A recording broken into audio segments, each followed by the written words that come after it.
Umar adalah seorang pemuda Quraisy yang bertubuh tinggi, tegap, dan juga gagah. Dia juga memiliki watak yang keras. Sebelum masuk Islam, dia termasuk orang yang sangat besar permusuhannya terhadap Islam. Bahkan setiap harinya dia menyiksa setiap muslimin yang ada di kabilahnya. Tak satu pun lepas darinya. Karena dia tidak tahan dengan kemajuan Islam yang banyak, semakin hari pengikutnya, dia menghunuskan pedangnya ingin pergi membunuh Rasulullah SAW.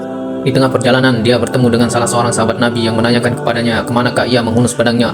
Lalu Umar menjawab, dia akan pergi untuk membunuh Rasulullah SAW.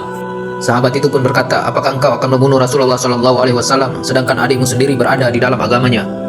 Mendengar hal tersebut, Umar pun berbelok ke rumah adiknya Fatimah, sehingga di depan rumahnya ia mendengar Al-Quran sedang dibacakan di dalamnya.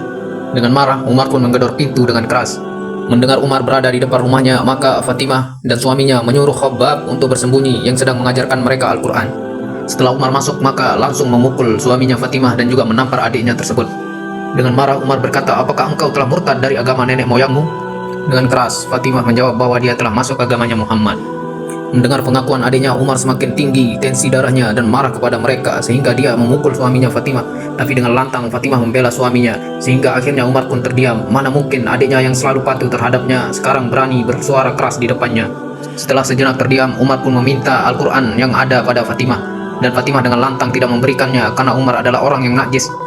Setelah Umar menjelaskan maksudnya adalah ingin masuk Islam, maka Fatimah menyuruhnya untuk bersuci terlebih dahulu sebelum memegang Al-Quran. Setelah mendengar Umar masuk Islam, maka Khabbab yang sedang bersembunyi keluar dan dia membacakan kepada Umar surat Thaha ayat 1 sampai dengan 14. Mendengarkan ayat-ayat yang dibacakan tersebut, Umar pun menangis dan bersimpuh. Setelah itu ia pun segera menemui Nabi SAW untuk menyatakan bahwasanya dia akan memeluk Islam. Setelah dia sampai di depan Rasulullah SAW dan mengucapkan syahadat, maka Rasulullah SAW sangat bergembira dengan masuk Islamnya.